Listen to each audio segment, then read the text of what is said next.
You know, there's quite a few things I don't understand about this book. Um, I there's just a few things that bother me. This is the third book in the series. So, anyways, welcome to the D. Louise book series. I'm Christina, Kristina. This is where we read books and talk about books. Talk about this. Um, so I'm a series person. I like series. I like to read about character progression. That's why we do Star Trek Next Generation on Fridays because there's character progression. We're trying to go through those and do a book review every day and flashback Mondays to see what was going on in 2008. Right now, we'll head into 2009 in a couple of weeks, and so in the meantime, we'll talk about this book. Let the Dead Keep Their Secrets, a Gilded Age mystery. Rosemary Simpson. A little bit of a glare there, sorry. It's the third book in Prudence Mackenzie's series, and I have some questions I don't understand. Oh, she always goes off. Always, every time I do a video, regardless of what time of day it is, she goes off. So anyways, there's a few things I do not understand about this book.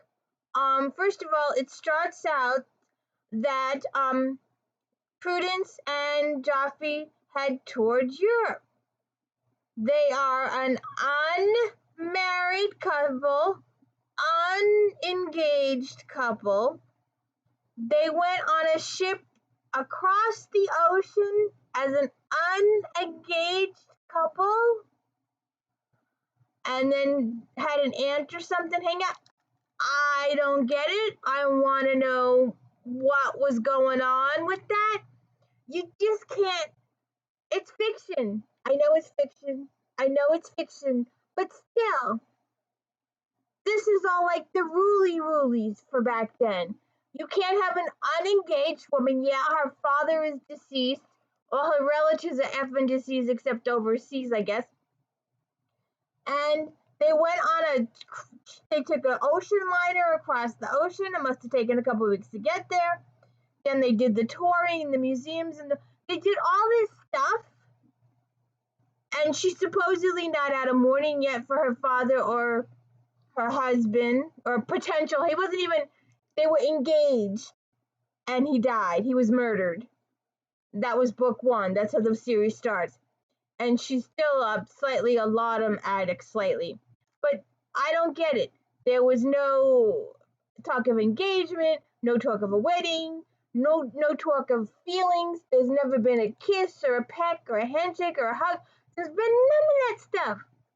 So that had all these bells and whistles going off in my head to begin with. Then this lady comes to their agency. They form the Mackenzie and Hunter investigators. Geoffrey is a lawyer and Josiah is his assistant or secretary or whatever you want to call him. And this lady comes and says her twin sister, she truly believes her twin sister was murdered by her husband. And due to circumstances, the will of her father, the way her father set up the will, when the father died, all the money went to her sister Catherine, and it was divided between the two girls. And then when Claire dies, the money would go to her child, but if she had no offspring, then it would all go to the husband. And Claire totally believes that Aaron killed her sister and her child that was just born. like hours after the kids, not even hours, the husband killed both the wife and the infant. That cruel, horrible, disgusting human being. And so they start their investigation, and it's excruciatingly slowly. They don't even contact the police. We never see or hear from the police again.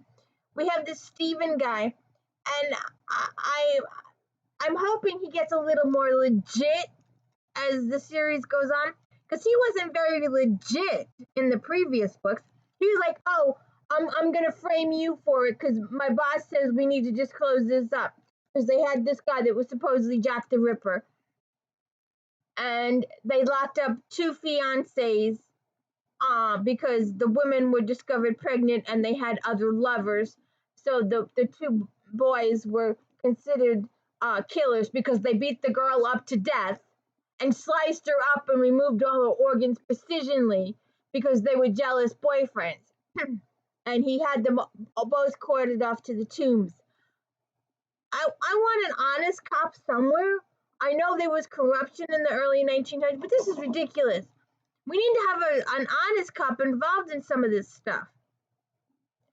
And so that just, and then, so Claire herself is talking to some of her supposed sister's friends, and someone tells her something and doesn't, apparently she wasn't supposed to be told. So she had to die next, and there was this accident at the theater, and we never learn anything. We never hear anything more about the investigation or anything. It's just like dropped. It happened, it's dropped, it's over. We never hear about it again. And then they start investigating the guy, and excruciatingly slowly. And they want to, at one point, Prudence goes in as a lady's maid type situation, and she discovers that the lady's being drugged and all this stuff is going on, and she gets some evidence, and then she leaves and abandons the lady. And then I was like, I was so pissed. I was so pissed off. Why didn't she try and get her out of the house? Why did she leave her in the house? What the hell was going on with that?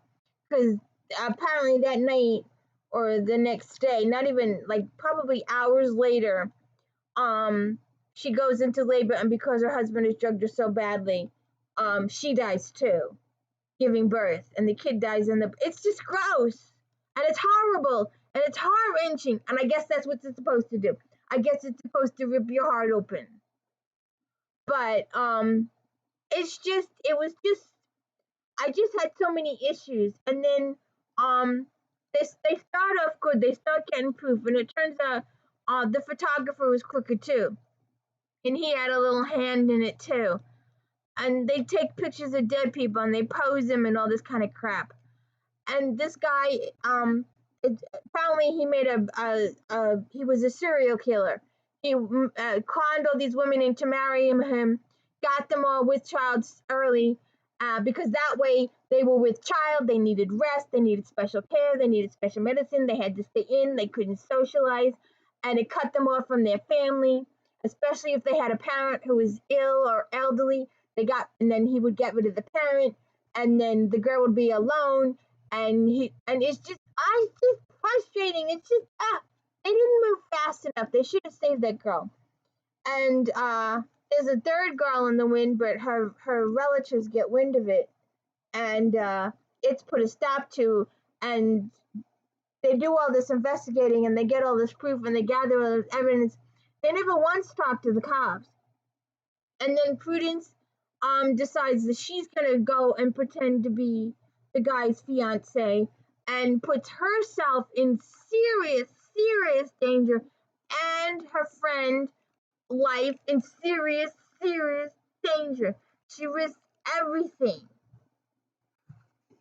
and it's just I was just so livid. So I guess I really shouldn't. The rest of this is just, I had a bunch of things I wanted to read. But they, the pictures of the dead and all, it was just very infuriating. Um, in loving memory of Claire Sorensen, who departed this life on April 30, 1888, age 24, 2 months, 3 days, taking with her the pure soul of her infant daughter Ingrid, age 1 day, cherished wife of Aaron Sorensen. He was a criminal. He was a serial killer. And then there was this other thing. I don't like the photographer. He was crooked. He was also involved in murder. He helped the idiot along. He decided he was going to blackmail the idiot. It's just, I have this thing that I say, it's just. You can finish the sentence any which way you want. It's just. It's just bad. It's just good. It's just horrible. It's just disgusting. It's just. I'm leaving it open like that. So they do all this investigating and they get some evidence. They never once see the cops. Well, they're using Ned, and I think Ned should go back to the police and get some information. And the one good thing, I guess, is when Prudence goes undercover in the household, where she leaves the woman to die. I mean, she probably didn't know that, but she got out of there to save her own neck. But she should have, in her couple days in the house, so she should have convinced the lady to leave, because she knew the lady was in trouble. But she thought, well, as long as the lady's father's still alive, she's okay. But unknown to her, Sorensen had killed the lady's husband 2 weeks prior. And she never got word of it because Sorensen was controlling her mail. See, they could do all these sneaky stuff back then. And I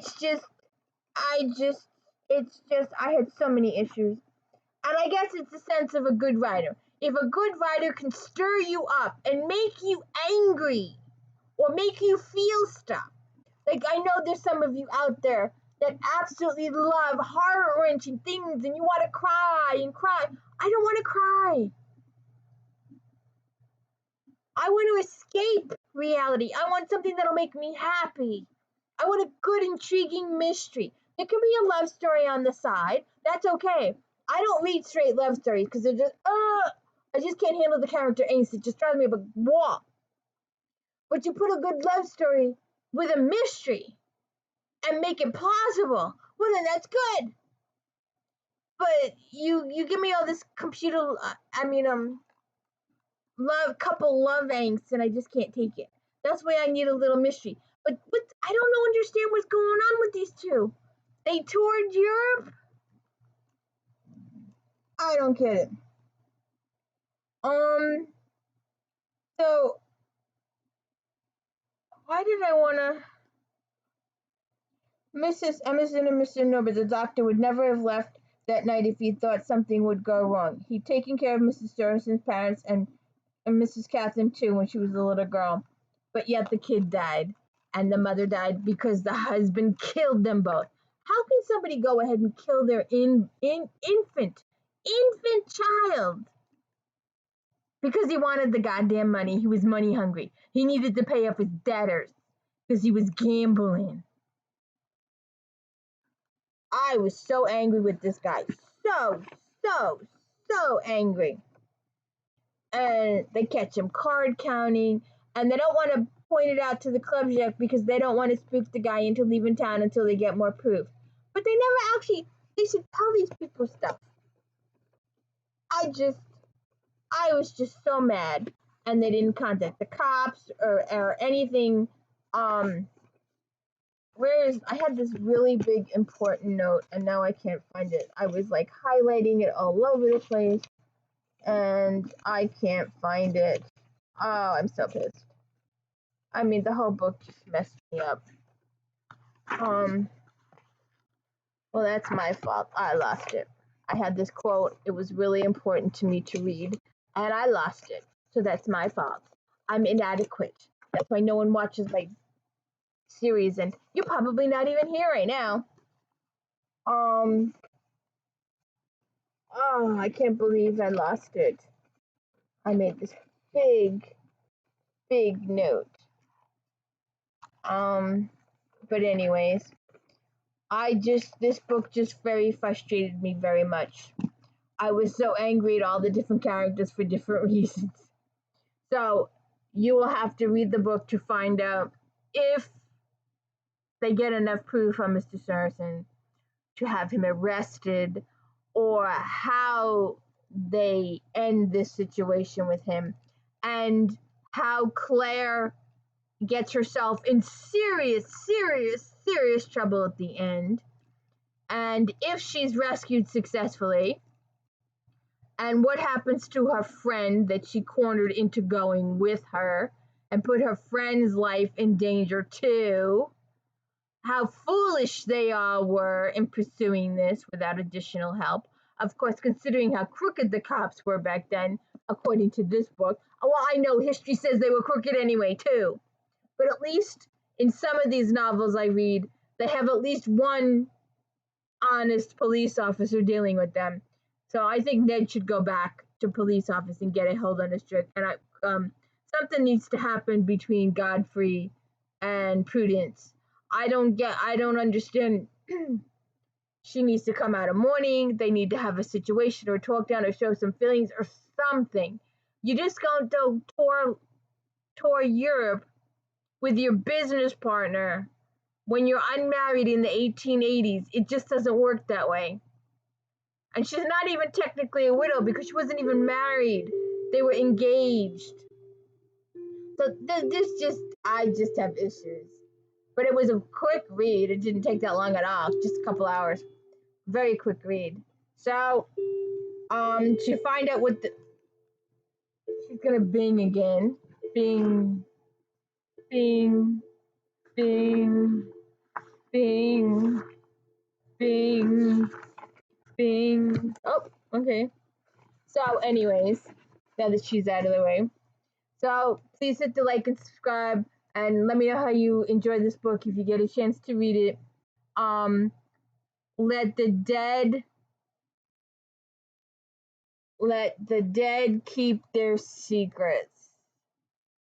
I'd rather the dead tell their secrets. If you're a genealogist, you would love to have Anita Blake's power to raise the dead and go to the cemetery and raise your ancestor and go, look, I need to know where you were born because I can't find it. And I need to know your parents' names. Do you remember your grandparents? I need to know, where did you live?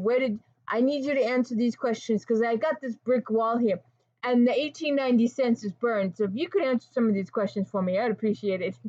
Wouldn't you just love to go do that? So anyways, check it out and please hit the like and subscribe. Thank you.